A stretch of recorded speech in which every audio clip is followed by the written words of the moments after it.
Alors la commémoration, en général, c'est ce qu'on fait quand il y a un événement très important dans l'histoire, un événement fondateur, et elle a vraiment pour propre de revenir de façon régulière. Là, on a vraiment quelque chose qui est de cet ordre-là, avec la fin de la guerre d'Algérie, la fin de 132 années de colonisation et l'indépendance du pays. On a vraiment un événement qui est côté algérien fondateur, c'est le moment de la fin de la colonisation et de la naissance de l'État moderne de l'Algérie. Et puis aussi côté français finalement, un événement d'une certaine façon également fondateur, ou peut-être refondateur. En tout cas, c'est une des visions qu'apportent certains chercheurs aujourd'hui, c'est l'idée que la France a dû en quelque sorte à la fin de son empire colonial, à la fin, au moment où elle perd ce joyau de l'empire, elle doit se réinventer, elle doit réinventer aussi une nouvelle façon de raconter son histoire. Et du coup, c'est à la fois un moment qui est un moment tragique, un moment peut-être de défaite à la fin de la guerre. C'est le moment, par exemple, où la France fait l'expérience d'une migration très importante, qui est celle de la population des Français d'Algérie. On voit arriver des centaines de milliers de Français d'Algérie en quelques mois. Donc c'est un moment tragique, mais c'est aussi un moment où il y a eu de la réinvention, de nouvelles façons de se raconter. Et du coup, c'est un moment charnière de l'histoire du pays. En parler, commémorer, c'est aussi marquer cette importance dans l'histoire, et on le fait des deux pays. Dans les deux pays, on le fait parfois de façon très différente. Pour l'Algérie, c'est un moment fondateur, ça ressemble plus à des commémorations qu'on connaît aux sorties d'autres guerres, par exemple pour la France, c'est plus proche de la sortie de Seconde Guerre mondiale. Un moment qui fait davantage consensus, qui est un moment créateur où naissent les institutions qui sont encore celles du pays aujourd'hui. Donc autour de ce consensus, on crée une commémoration et un débat avec éventuellement, comme toute commémoration d'événements de ce type, elle donne souvent lieu à des réinterprétations successives selon les moments du présent que l'on traverse. Et puis en France, c'est plus compliqué. En France, c'est plus compliqué parce que l'événement ne fait pas consensus. Il y a à la fois cette dimension tragique, douloureuse, cette dimension de défaite. Il y a aussi pour certains Français, il y a quand même l'idée que c'était la défaite du colonialisme, et donc quelque part c'est aussi un événement positif dans l'histoire.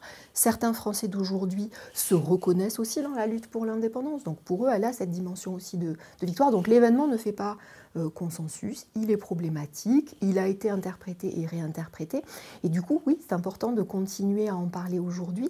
Et puis je pense comme on va essayer de le faire dans cette série d'articles, de faire le lien autant que possible entre la recherche telle qu'elle se fait et les discussions dans la société, d'essayer de faire en sorte qu'il y ait des liens entre les deux et que les façons de parler de l'événement dans l'espace public ou dans l'espace politique ne soient pas complètement déconnectées de la connaissance historique, tout simplement.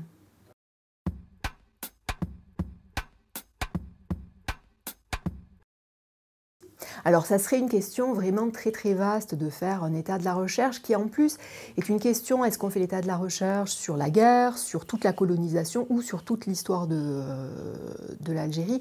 On va peut-être pas revenir aux travaux très très fondateurs de Mahfoud Qaddache côté algérien, de Charles Robert Ageron, leurs travaux l'un sur le nationalisme, l'autre sur l'histoire contemporaine. Après on a eu peut-être des générations très productives d'historiens, les travaux très connus de Benjamin Stora, d'historiens algériens comme Warda Tengour ou comme Dahou Djerbel, qui sont à la fois des historiens de terrain, des historiens souvent de l'entretien, de la connaissance des lieux, et qui ont vraiment contribué avec d'autres à faire progresser nos connaissances. Et puis construire aussi quand même un socle sur lequel aujourd'hui on peut s'appuyer.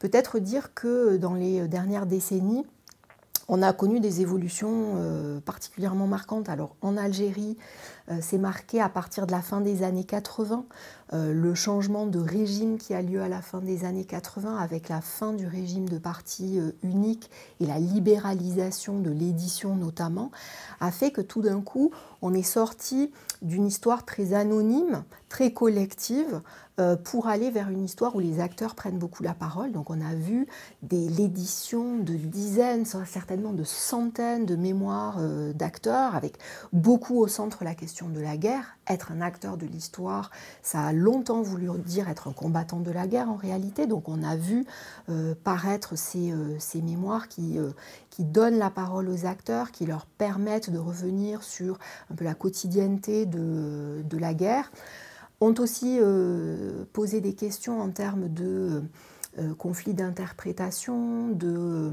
faire revenir sur le devant de la scène des conflits parfois régionaux, des conflits locaux, des questions de mémoire effacées par les uns et rapportées par les autres, avec des débats parfois très durs autour de la question de savoir si tel a été un vrai héros, si c'est un traître, si il ou elle dit la vérité dans ses mémoires, parce qu'on a aussi quelques mémoires de femmes. Et ça donne un matériau aujourd'hui que les historiens utilisent, et ça a un peu changé la relation entre les historiens et les témoins. Notamment, une des choses qu'on voit beaucoup à l'heure actuelle, c'est vraiment l'affirmation des témoins, notamment à travers des associations, des fondations, des organisations qui sont parfois en désaccord avec les historiens et qui parfois essaient un peu de leur rabattre le clapet, enfin de faire valoir leurs interprétations du passé. Et puis en France, on a connu un autre moment d'effervescence autour de la question de la colonisation et de la guerre. C'est à partir du début des années 2000, avec une réémergence de la question de la violence coloniale, notamment autour de la question de la torture. Et ce qui est très intéressant là, c'est qu'on a eu à la fois des historiens qui ont participé, souvent des historiennes, mais aussi un travail très important de la part de journalistes, et que ça démarre de nouveau avec des paroles de témoins. Notamment, ça démarre avec le témoignage de Louisette Iri-Lahriz, elle-même enlevée, torturée, violée, et son témoignage dans le journal Le Monde. Et ça a donné lieu à un foisonnement de recherches autour de la guerre pour renouveler un peu ce que l'on savait. Il reste énormément à faire. Par exemple, une des méconnaissances encore d'aujourd'hui, c'est le fait que cette connaissance de la colonisation, de la guerre et plus généralement de l'histoire de l'Algérie, elle tend à s'arrêter avec l'indépendance. 1962 continue d'être un moment qui met fin à notre connaissance historienne de cette histoire. Il y a deux raisons différentes des deux côtés de la Méditerranée. Côté algérien, c'est vraiment l'idée que 62 a représenté une telle rupture temporelle qu'au fond, tout ce qui vient après, c'est encore notre présent. Et donc, quelque part, ça ne relève pas du domaine des historiens. Donc dans les départements d'histoire, l'histoire du pays après son indépendance est encore une terre relativement inconnue, même si ça commence un petit peu à changer.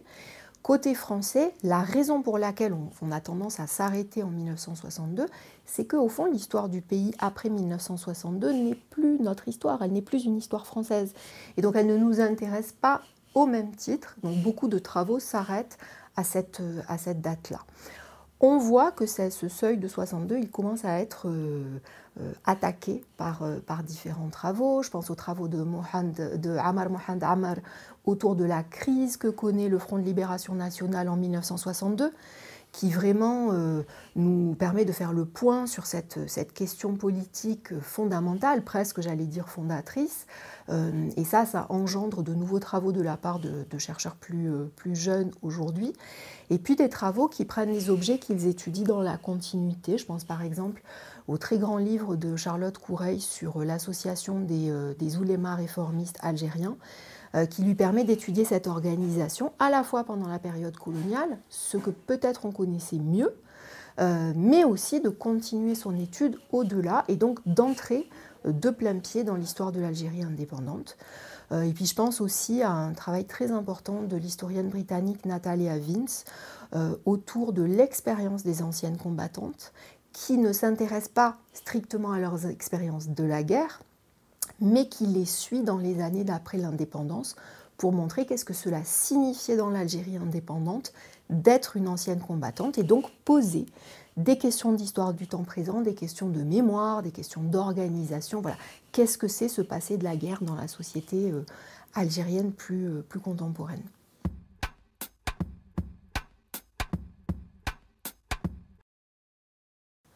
Alors, c'est vrai que depuis quelques décennies, peut-être depuis une vingtaine d'années, on voit se multiplier des travaux qui viennent d'ailleurs, de l'extérieur de ce bipôle franco-algérien, et que ça change beaucoup notre façon de voir les choses. On a notamment toute une série de travaux vraiment importants depuis le monde anglo-saxon, de la part de personnes qui souvent travaillent dans des départements de français ou sont venus aux questions coloniales par l'intérêt pour la société française, parce que vu de l'extérieur, c'est peut-être plus évident que depuis la France même, qu'en réalité la question du rapport à l'Algérie, elle est fondamentale. Elle est fondamentale et elle est même fondatrice de la société française d'aujourd'hui. Donc je pense aux travaux par exemple de Todd Shepard, qui le premier a posé la question d'un après-guerre français et qui a le premier posé la question de comment la France s'est réinventée en 1962 ou comment, à côté de la révolution algérienne, il y aurait une petite révolution française ou un petit changement, un changement profond de la société française. Je pense aussi à des travaux qui de plus en plus focalisent aussi franchement sur l'Algérie et prennent l'Algérie comme objet. C'est pas très étonnant que l'une des grandes histoires contemporaines de l'Algérie qu'on ait aujourd'hui soit le fait d'un chercheur britannique, James McDougall, mais aussi que le plus récent manuel, en quelque sorte, très problématisé sur la guerre, soit aussi le fait de Natalia Vince que je citais tout à l'heure. On a aussi des chercheurs qui ont beaucoup travaillé sur cette question en lien avec leur propre société. Donc la question, par exemple, de comment la guerre a eu des répercussions ou a eu des dimensions en Hongrie, en Suisse, en Belgique, en Allemagne, comment 1962 a eu des répercussions dans le monde entier, quelle est l'irradiation de l'événement de 62 en Amérique latine, en Afrique, dans le monde arabe ou en Chine, par exemple. Tout ça commence à apparaître un peu de façon pointilliste. Et puis on a des travaux, parce que c'est aussi un moment où on fait ce genre d'histoire, beaucoup de travaux sur les questions de circulation. Donc circulation des expériences révolutionnaires, connaissance meilleure de la diplomatie de la guerre, notamment de la diplomatie du FLN, mais aussi après l'indépendance, circulation des militants de l'Algérie et plus généralement du Maghreb, au monde arabe, au nord de la Méditerranée, à l'Amérique latine, influence de Cuba, circulation des idées et des militants, comment l'Algérie a été la Mecque des révolutionnaires, ce qui a souvent été le slogan attribué à Amilcar Cabral, mais qui est aussi en fait une réalité de circulation que les historiens peuvent prendre comme objet d'étude.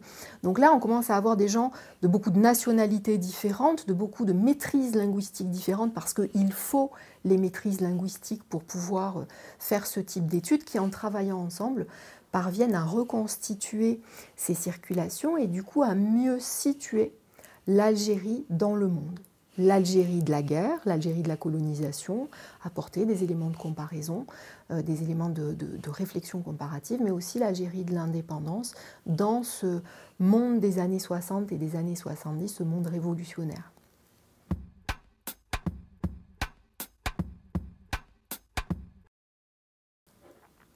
L'accès aux archives, c'est une question évidemment qui est fondamentale pour les historiens et sans doute il faut revenir, pour y répondre, il faut revenir au moment de l'indépendance et à ce grand partage des archives, ce grand déplacement d'archives qu'a constitué aussi le moment de l'indépendance.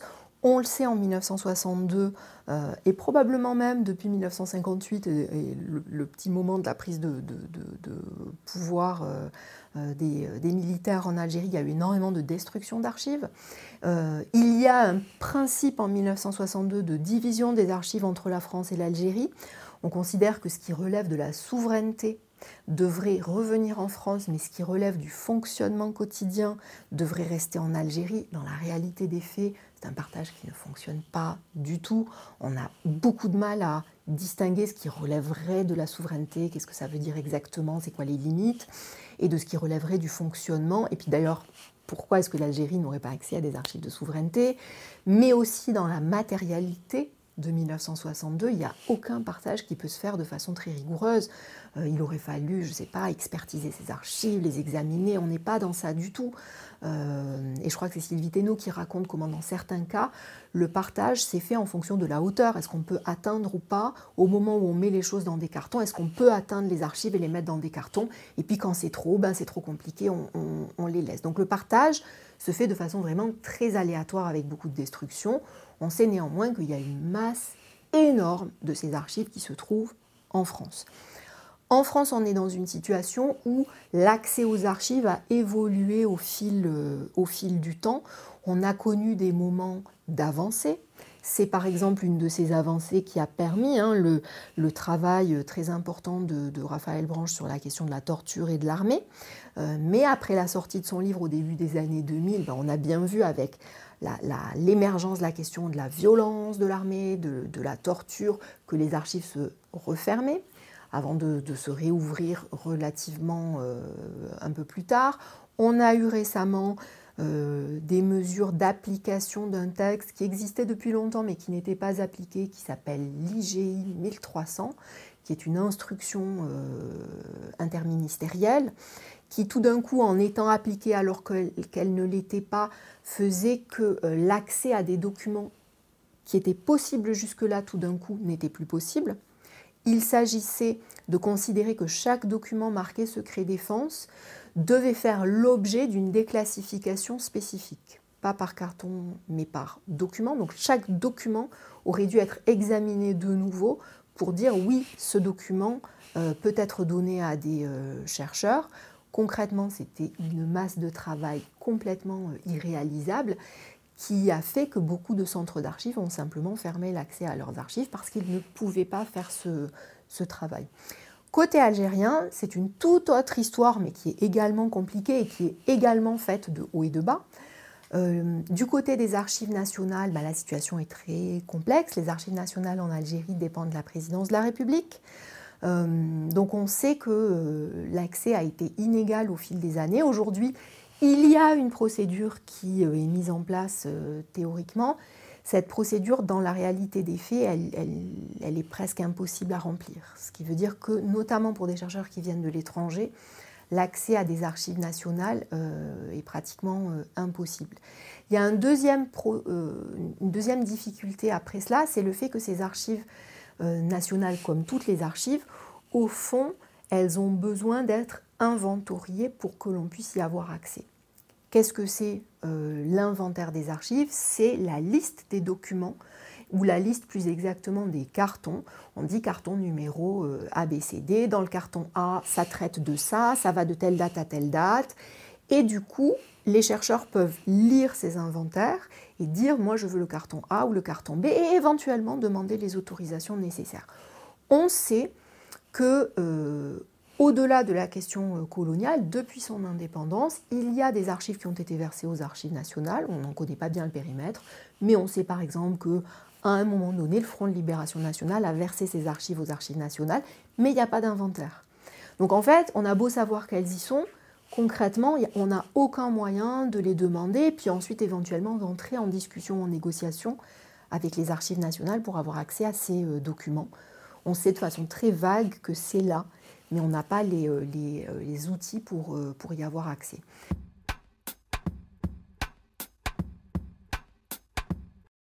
L'appropriation des archives par les acteurs, c'est un autre problème auquel on fait face dans l'accès aux archives. Par exemple, une des questions brûlantes, c'est côté français, la question de militaires qui seraient partis avec des documents sous le coude, qu'il conserverait encore aujourd'hui, qui éventuellement auraient été remises à des associations, qui sont des documents publics de fonctionnement de l'État, puisque ce sont des documents de fonctionnement de l'armée, mais conservés dans des maisons particulières. En réalité, à moins, je ne sais pas, d'une procédure judiciaire incroyable qui donnerait lieu à la possibilité de saisir ces documents, en fait, on n'a aucun moyen de pression sur ces particuliers qui détiennent des archives et qui se les sont appropriées. De la même façon, d'une certaine façon, de façon analogue, côté algérien, comme d'ailleurs dans certaines institutions françaises, lorsque les versements ne se font pas aux archives nationales, ces archives peuvent rester dans des mains de particuliers ou dans des associations ou même dans des ministères ou des institutions qui ne devraient pas les avoir, qui devraient les avoir remises aux archives nationales. Dans le cas algérien où les archives nationales sont difficilement accessibles, quelquefois c'est une facilité. C'est-à-dire qu'il devient possible d'accéder à ces archives parce qu'elles sont entre des mains particulières et pas des mains nationales, ce qui est le schéma rigoureusement inverse de celui que je viens de décrire avec les militaires français. Donc il y a un état des lieux qui est très complexe, un terrain archivistique qui est très complexe et voilà, avec lequel doivent constamment jouer les historiens. Dans le cas de la répression, par exemple, de la bataille d'Alger, nous savons qu'un certain nombre de documents, et nous savons dans certains cas lesquels, sont détenus et nous savons où, et nous n'avons aucun moyen d'avoir accès à ces documents. Voilà. Donc ça demeure une très grande frustration.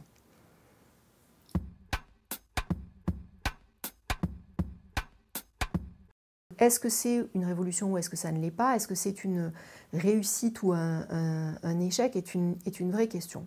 Pour moi, ça pose une question particulière en France. Une des difficultés que nous avons en France à parler de ces questions-là est le fait que bien souvent, on a tendance à escamoter toute l'histoire du pays. Comme historiens, nous connaissons bien la guerre, la colonisation, l'indépendance. Et donc, lorsqu'il se passe des événements en Algérie aujourd'hui, à quoi les ramène-t-on? Automatiquement, on les ramène à cette guerre passée, cette révolution passée. On ignore tout ce qui s'est passé depuis.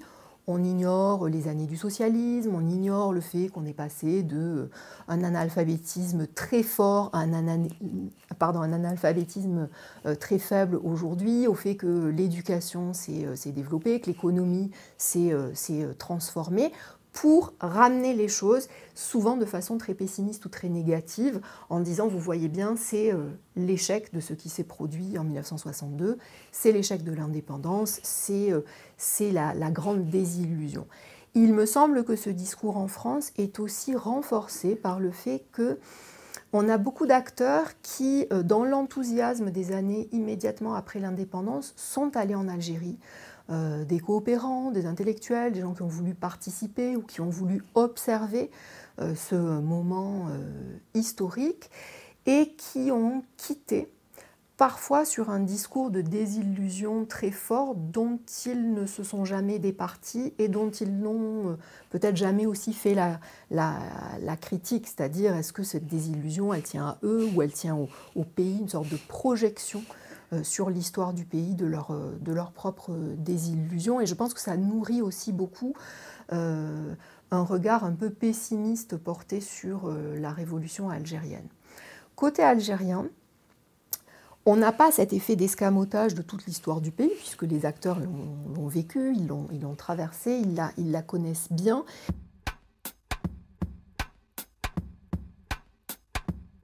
Ce que je trouve intéressant dans les recherches d'aujourd'hui, c'est que l'intérêt de nouveau porté, pas seulement à l'Algérie, mais vraiment à la question révolutionnaire d'un point de vue mondial, la question portée à cette question des décolonisations, notamment dans le champ anglo-saxon, l'étude du phénomène des décolonisations comme un des grands phénomènes de l'histoire du XXe siècle, décolonisation en rapport avec la guerre froide, mais aussi pas réductible à la guerre froide, comme vraiment un grand moment de l'histoire mondiale.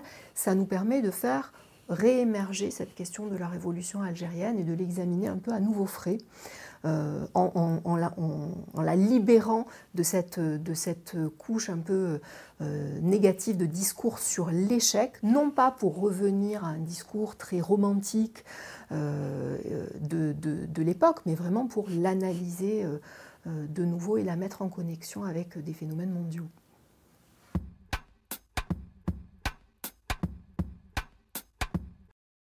Dans la France d'aujourd'hui, la question du discours politique et de son rapport avec la recherche historienne est très tendue et en même temps elle n'est pas nouvelle. Peut-être certains se souviendront de Lionel Jospin par le passé disant il faut laisser travailler les historiens et les historiens répondant mais en fait nous avons déjà beaucoup travaillé. C'est-à-dire qu'on ne peut pas reporter sur les historiens le fait de repousser à plus tard un discours politique clair ou un discours politique fort sur la question du passé algérien de la France. Ça ne fonctionne pas, les livres sont là, nous n'avons jamais cessé d'en écrire. Et en même temps, il y a aujourd'hui quelque chose d'un petit peu nouveau, c'est-à-dire qu'on n'est pas comme dans les décennies passées dans une très grande faiblesse quantitative du discours politique. Presque, j'allais dire, on est dans une surenchère politique ou dans un moment où ce passé algérien de la France est très présent en politique. Dans cette politique mémorielle de Macron, il y a aussi des discours qui ont été prononcés, notamment celui sur la reconnaissance de la fusillade de la rue d'Isly du 26 mars 1962, qui avait l'air particulièrement déconnecté de la connaissance historienne et qui avait l'air d'être un retour sur un discours mémoriel des Pieds Noirs qui peut-être datait des années 70 ou des années 80. Cette idée que l'Algérie aurait été une sorte de paradis des bonnes relations entre les trois religions monothéistes, c'est vraiment une vision très très mythologique de l'Algérie qui ne correspond pas du tout ni à la réalité ni à la connaissance historienne et à notre savoir d'aujourd'hui. Donc on dirait qu'on est aujourd'hui dans un moment où l'instrumentalisation de ce passé atteint un niveau qu'on n'avait pas forcément connu dans les dernières décennies. Le moment où ça devient une ressource très importante, à la fois pour le président de la République, avec cette série de gestes qui découpent la question algérienne et la question coloniale en de multiples tâches ou de multiples discours adressés à des supposés groupes cohérents, très différents les uns des autres, et sans grand souci de construire un discours cohérent, et aussi de la part de l'extrême droite. Alors ça, c'est quelque chose que l'on voit monter depuis longtemps, mais qui atteint quantitativement des proportions jamais atteintes et une sorte de franchise et de décomplexion totale dans le fait de pouvoir réécrire assez radicalement l'histoire et de se revendiquer d'acteurs du passé. Moi, il me semble que c'est vraiment là qu'il y a un enjeu qui n'est saisi ni par les uns ni par les autres, ni par le président de la République, ni par l'extrême droite, qui est que nous n'avons toujours pas de point de vue consensuel sur cette question de la colonisation.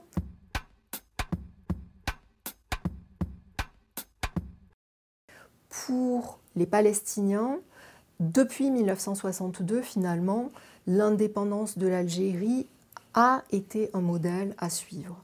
On entend souvent dire la Palestine est le passé de l'Algérie, l'Algérie est l'avenir de la Palestine.